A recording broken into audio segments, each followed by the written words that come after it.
What's up YouTube, this is CJ and Sarah. It's a Wednesday and it's time for another Keto Conversation. So let's get started. Alright, so this week we're going to talk about macros. Talking about macros. Gotta think of some kind of, spiffy title for, Magical macros for a video title, but yeah, okay, we're talking about macros. not real essential sexy, but boring. Not real sexy, but that's what we're talking about. We'll try to figure out how to spruce it up a little bit. So anyway, we're gonna get started. We actually get a lot of questions from time to time from people who, on our channel, there's people at different phases of their keto journey. Mm-hmm. Some people are just starting out. They're still just trying to figure out how to do keto. There's other people who've been doing keto for years. And so we get questions from time to time about even just some really basic stuff about just what are macros. Yeah. And so that's what we want to kind of cover. And then we want to talk about how we do our own macros. How we have done it individually. Yeah, how we've done it individually, because we have done it differently.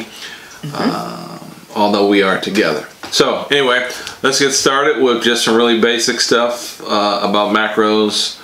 And why don't you start? You've got some good notes. So macros is just a term that's short for macronutrients, and those are just simply the energy that the different components of food have to help fuel our body.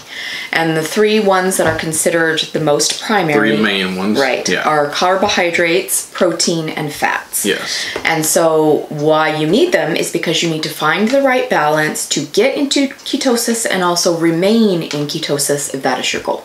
Yes. So basically that is what a macronutrient is. So we're going to talk about the big three. Yeah. Not going to break down a whole bunch of other ones, but just the big three. Right.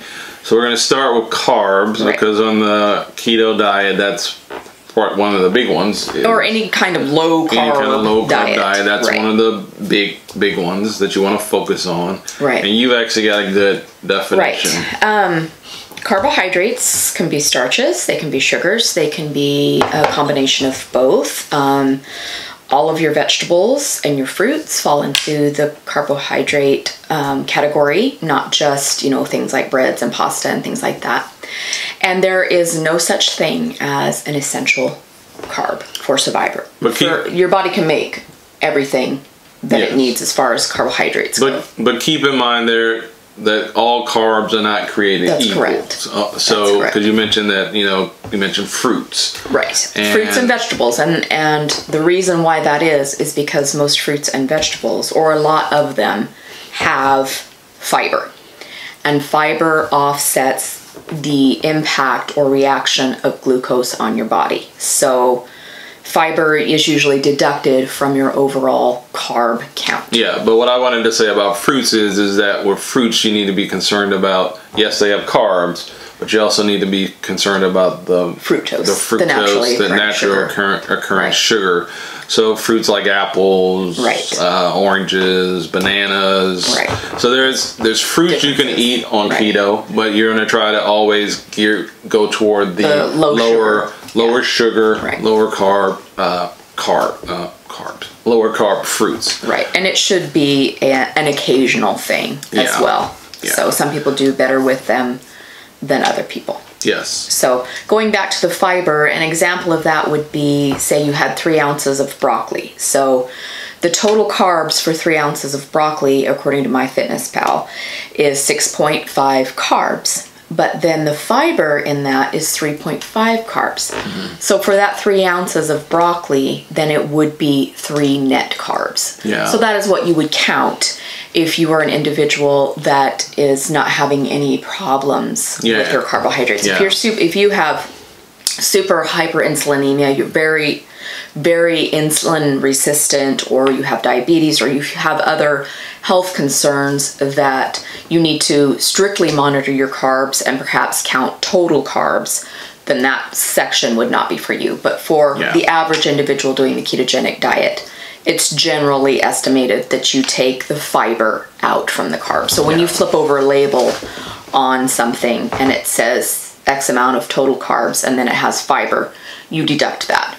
from there to get you'll notice on our recipes, if you really look, you'll see that it will always say net carbs. So we calculate the total carbs. We try to calculate the total carbs. Or CJ does that for you. He does all the hard calculation. And but then we take out the fiber, and you'll see it in our recipes. If you go over to the recipes on the blog, you'll see net carbs per serving, not per the whole thing. So so it's per serving. Right. So anyway, that's the lowdown on carbs. Right. Next, we're going to talk about protein. Right. And the reason that our body needs protein is because we need amino acids. Amino acids are what we use for our survival.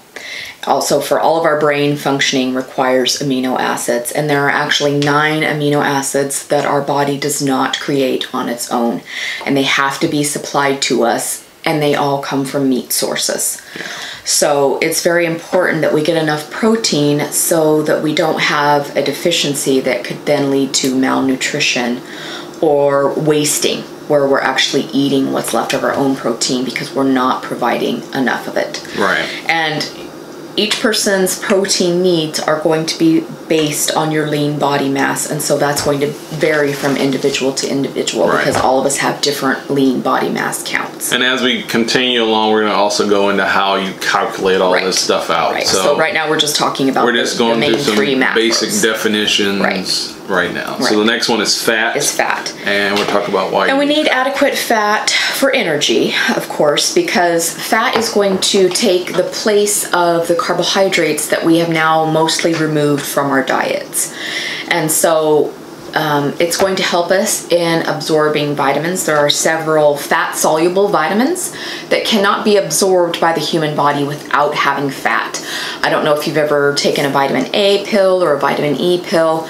They almost always come in a gel capsule, and it's full of some type of oil. And the reason behind that is because those particular vitamins cannot be absorbed by the body unless you have fat attached to it. So it's very important for certain nutrients to have that fat absorbing. So we need to have enough fat. And then another huge reason why fat is important on the ketogenic diet is simply to help us stay full. It's great for satiation. And just like your protein needs, your fat needs are going to be individual, and fat should be used as a lever. So a lot of times when you use these calculators that we are going to be discussing next, it will give you an amount of fat. But we need to remember that that amount of fat is to satiation.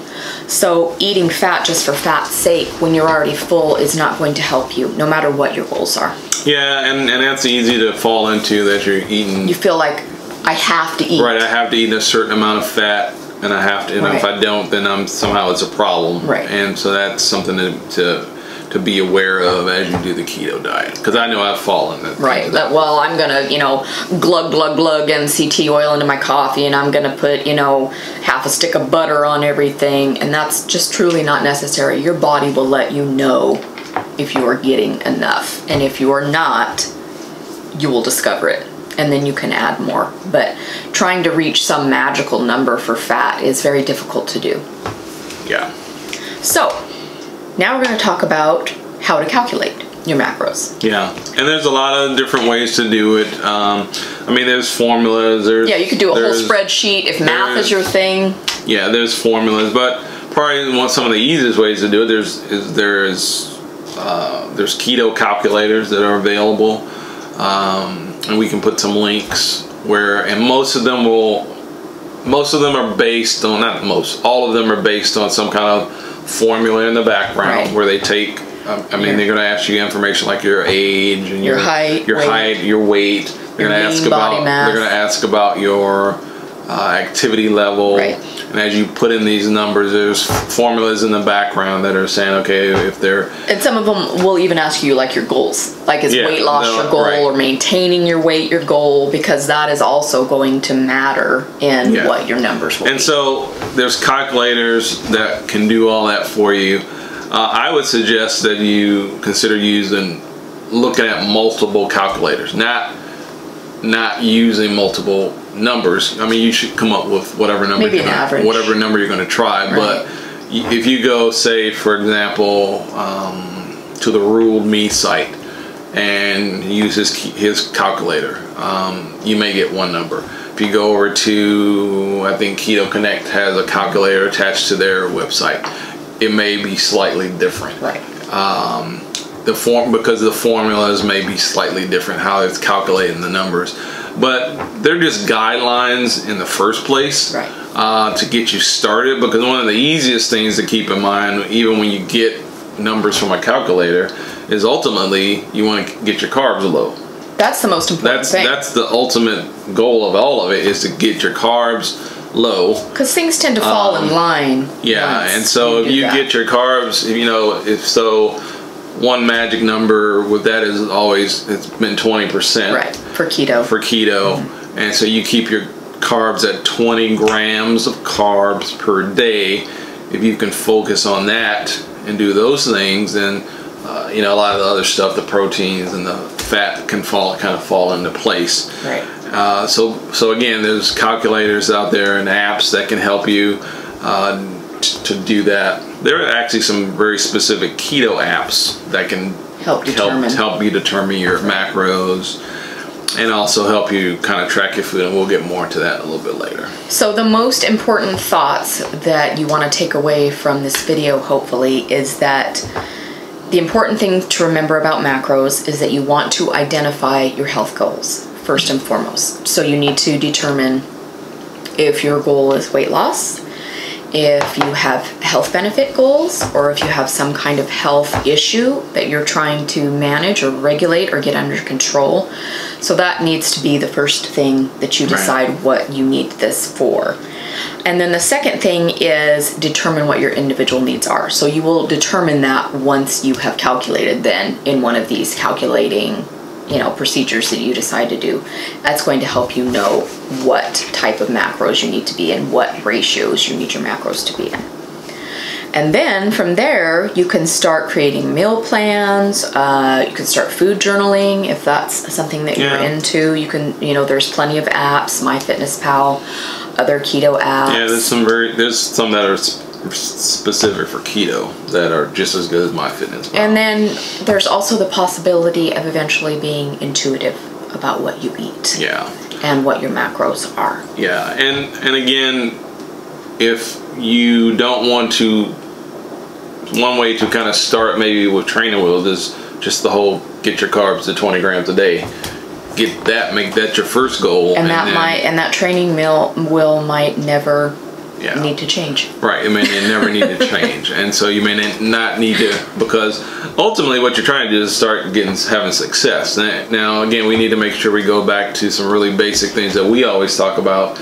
Taking pictures of yourself, taking measurements. Yes, you're going to weigh yourself, but also keep in mind to take the pictures, take measurements at several points on your body, just so you can, as things begin to work, that you have proof that they're working. Not proof, but that you can see it yourself. Results are important. Yeah, because at some point your scale's going to start lying to you, and we talk about that all the time. And so we've talked about what macros are. We talked about how to calculate them. Why we need to know.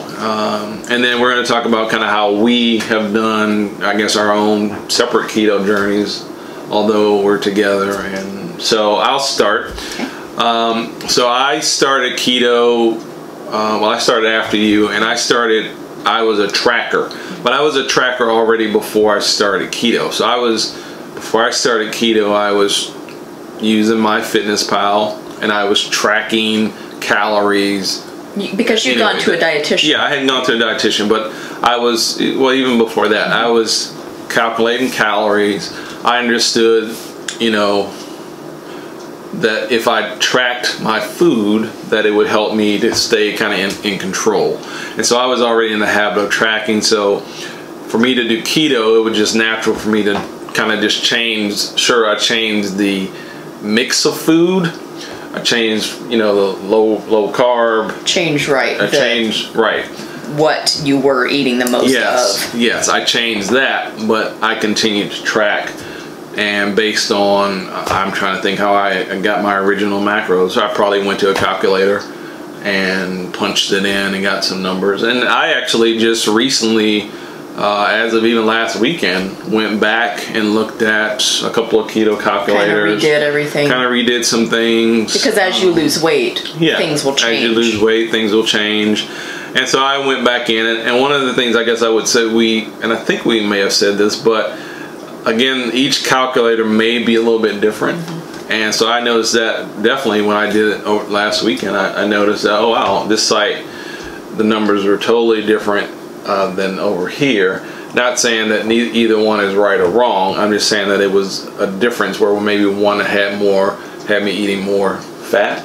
The percentage of fat was higher. You could theoretically follow one for a time, and if it was not, because again, and I think I wrote this in my notes, you can always change. Right. You can always change, and so I actually chose one that was a little bit higher than another one, and I said, okay, I'm going to do this for.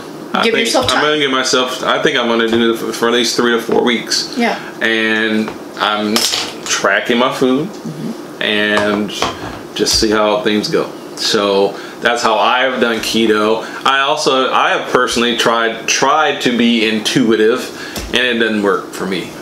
It doesn't. I just go crazy. I just snack all the time, and but that's just the type of person I am. That's a personal thing. So anyway, that's me. Let's talk about you. I feel like I need to stand up in front of the room and like Ketosis Anonymous. Hi, I'm Sarah, and I'm an intuitive eater. So I have indeed lost 90 pounds, never having calculated a macro except for carbohydrates. So that is my story. I do not track. I never have. The only thing that matters to me is the amount of carbohydrates that I eat. At the same time, for the majority of my 2.5-year journey, I have also practiced at least mostly some form of intermittent fasting. So, yeah. Which means that I only ever eat 1 to 2 meals a day. So in my mind, I'm calculating the amount of carbohydrates I split up between those 1 to 2 meals. And as long as I'm staying underneath 20 grams, my body lets me know if I am requiring more fat or if I'm requiring more protein. How does your body let you know? I will crave protein. Okay. Or I will crave fat. And as soon as I eat those things, I'm done and I'm full. And maybe the following day, I won't have those cravings. I won't have those desires. And then I'll just eat what I normally have planned to eat. Right. So, but like I said, that is myself. I am...